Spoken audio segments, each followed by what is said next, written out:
National ഹൈവേയിൽ നമ്മൾ കൊച്ചിയിൽ നിന്ന് പാലക്കാട്ടേക്ക് പോകുമ്പോൾ സ്വാതി ജംഗ്ഷന് ഒരു ജംഗ്ഷന് പേരുണ്ട്. അപ്പം തന്നെ ഊഹിക്കാലോ ഈ ഒരു തിയേറ്ററിൻ്റെ ആ ഒരു റേഞ്ച്. യെസ്, ഇതാണ് പാലക്കാട് ജില്ലയിലെ ആലത്തൂരിലുള്ള സ്വാതി തിയേറ്റർ. കാഴ്ചയിൽ ഈ ഒരു ബിൽഡിങ്ങും ഈ ഒരു ഫ്രണ്ടിലെ ഏരിയയും ഒക്കെ കാണുമ്പോൾ തന്നെ നിങ്ങൾക്ക് മനസ്സിലായിട്ടുണ്ടാവും ഇതൊരു ഗംഭീര തിയേറ്റർ ആയിരുന്നു എന്ന്.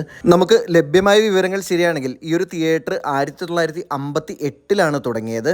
അതുപോലെ തന്നെ first class, second class, third class, ഇതിന് പുറമെ ബാൽക്കണിയും ബാൽക്കണിയുടെ താഴെയായിട്ട് പ്രത്യേക അറകൾ പോലെയുള്ള ഒരു ബോക്സ് ക്ലാസ് കൂടി ഈ തിയേറ്ററിന് ഉണ്ടായിരുന്നു. ഇടക്കാലത്ത് ചില സിനിമകൾ റിലീസാവുകയും അതുപോലെ തന്നെ ബി ഗ്രേഡ് സിനിമകൾ കുറച്ചു കാലം പ്രദർശിപ്പിക്കുകയും ചെയ്തിരുന്നു. 3ഓളം തിയേറ്ററുകൾ ഉണ്ടായിരുന്ന ആലത്തൂരിൽ ഏകദേശം 20 വർഷം മുന്നേ സ്വാതി തിയേറ്റർ കൂടി പ്രദർശനം അവസാനിപ്പിച്ചതോടുകൂടി നിലവിൽ ഒരു തിയേറ്റർ പോലും ഇല്ലാത്ത ഒരു സിറ്റുവേഷൻ ആണുള്ളത്. ഹൈവേയിലൂടെ പോകുമ്പം നിങ്ങൾ ഈ തിയേറ്റർ കണ്ടിട്ടുണ്ടെങ്കിൽ ഒന്ന് കമൻറ്റ് ചെയ്യൂ. ഇതുപോലുള്ള പഴയതും പുതിയതുമായ തിയേറ്ററുകളുടെ ഇൻട്രസ്റ്റിംഗ് അറിവുകൾക്കായിട്ട് നമ്മുടെ തിയേറ്റർ ബാൽക്കണി ചാനൽ ഒന്ന് ഫോളോ ചെയ്യൂ.